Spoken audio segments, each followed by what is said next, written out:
The very first post you should have in your grid is a pinned post about you. It should be your headshot, something where we can clearly see you. When you go to an audition, what is it? It's your resume, and your headshot is stapled to the back so they can see your big face first thing. In today's video, I'm gonna share 5 simple things you can do to optimize your Instagram profile to make it look professional and accurately reflect who you are as an artist. So next time a choreographer or casting director is looking at your Instagram, they're gonna wanna reach out to you. And stick around for a bonus tip at the end. What's up everyone? Welcome to Dance Tech with JHsu. I'm JHsu, and the purpose of this this channel is to help dancers use technology better to tell their stories more effectively and to achieve their goals. So whether you're trying to figure out how to use social media better, AI content creation, photo editing, website design, all that stuff, I got you covered. I feel like I have to give this disclaimer every single time I talk about social media. Remember that just because you go through these steps does that mean you're magically gonna get booked for a job the next day. There are so many other things that go into getting hired for a project or a gig, whether it's teaching, performing, whatever it is. Remember that specifically for performances, they're often looking for something very specific, so maybe you just don't fit what they're looking for. So let's get into it. Number 1, your handle or username. Is it clear and simple? It really should just be your name. If someone's searching for you because someone said, oh, you should check out so-and-so, they're gonna type in your name and hopefully your handle is that. Don't add any weird usernames like I love to dance 999. Like, that's not professional. Ideally, make it your name. If your name is taken, my personal one was taken, I just added some numbers at the end, or you can add something else to it, but it should be simple. You can even do an abbreviation. I could just do JHsu potentially. That would be really easy to find. So you want to make sure it is simple and easy. I don't recommend you putting dance in it, and I made another video about that, so make sure you check it out by clicking on the cards up above. Really just make sure it is simple and clear and easy to remember, easy to find. Number 2, your profile picture. This is one I see people not doing well. It really should be a big picture of your face. If you have a headshot, use your headshot. If you don't have a headshot, get a headshot. But if you don't have a headshot, take a selfie even, or have your friend find a nice cloudy day or a big window, stand next to it, and have them take a picture of you smiling. You want it to be a big clear picture of your face and not a dance shot. Why? Because it's hard to distinguish. If I'm looking for you, I want to be able to see your face and recognize you, not a dance silhouette that could be of anyone. Number 3, your bio. Now this one, maybe I'll make a more in-depth video about this specifically, but just a couple keynotes. Make it simple and short. Do you have clear, searchable keywords in your bio that tell us who you are and what you do? No one really cares if, I don't know, you like to read, you love cats, you like to go on long hikes in the mountains, but they care about where are you based? What is your training? What do you specialize in? What are maybe some highlights of your career that could inform them on what your experience is as a performer or as a teacher? So for me, I would say like based in Maryland, hip hop teacher, danced with Rainy Hair's Pure Movement, or currently with Orange Grove Dance, stuff like that. Things that will draw people's interest and be like, oh, all right, I see their name, I see their picture, I kind of see what they're like-ish. Okay, bio, oh great, I want to keep learning about this person. Does that make sense? So keep it simple.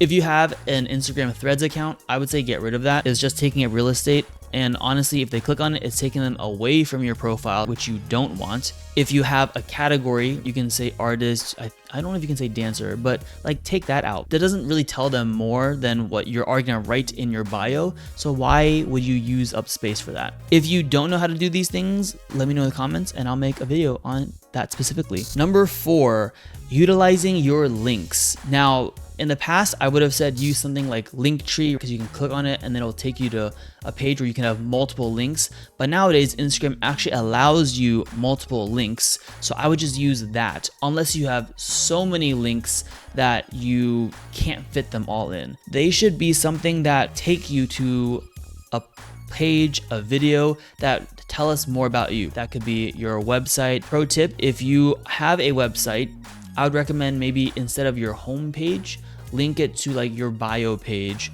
or your dance reel page. Number 5, the very first post you should have in your grid is a pinned post about you. It should be your headshot, something where we can clearly see you. When you go to an audition, what is it? It's your resume and your headshot is stapled to the back so they can see your big face first thing. So it's the same thing. As they're scrolling, the first thing they should see is your headshot. Now you can make it also a carousel with some maybe dance pictures or a nice portrait or a dance clip or something like that, but make it your headshot the first thing, and then in the caption you can talk more about yourself. You can get a little bit more personal. You can talk about your experience. You could even pin a second post right after that. That could be your dance reel. So that way they see your headshot and you're basically like your resume, the flashiest, the best moments of your career, of your skills that they can see. And maybe a third one you could do so that way your top grid is all consistent, right? It's always the same, is a highlight from your career. It could be a choreographer that you worked with that you really enjoyed, a dance company thing, or a big moment in your life, something that allows us to know more about you. Bonus tip number 6 is have at least 9 pieces of content in your profile so that way you fill up your grid. There's nothing worse than going to a profile, that's an exaggeration, but when you go to a profile and it's like 4 posts, 5 posts, and you have that empty space in the grid, it just doesn't look good. So just fill it with, if you did the first 3 that we talked about, you have 6 other pieces of content that you could do. And guess what? They don't have to be all dance content.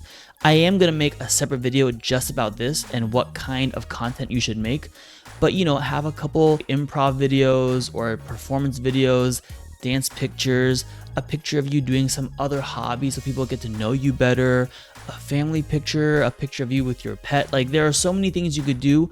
Now maybe make it like, I don't know, 80-20, maybe 70-30, like majority dance, other content. But you can mix and match it so it doesn't all look the same and people will get a sense of who you are as a person, as an artist. Now, if that was helpful, guess what? I have a cool freebie for you. If you click on the link in the description or check out this QR code, I have a free Instagram profile checklist for you. So you can look through it, make sure that your Instagram profile is optimized for all the things that we talked about. That way, next time someone's looking for a dancer for a project, if they get recommended your profile or if they just happen to find it, hopefully it will lead them to reaching out to you to get to know you more. So that is the end of this video. If you found it helpful, please make sure you like it, hit the subscribe button, hit that notification bell so you get notified every time I post a video. This has been Dance Tech with JHsu. I almost forgot the name of this channel. But yeah, I will see you next time. Thank you.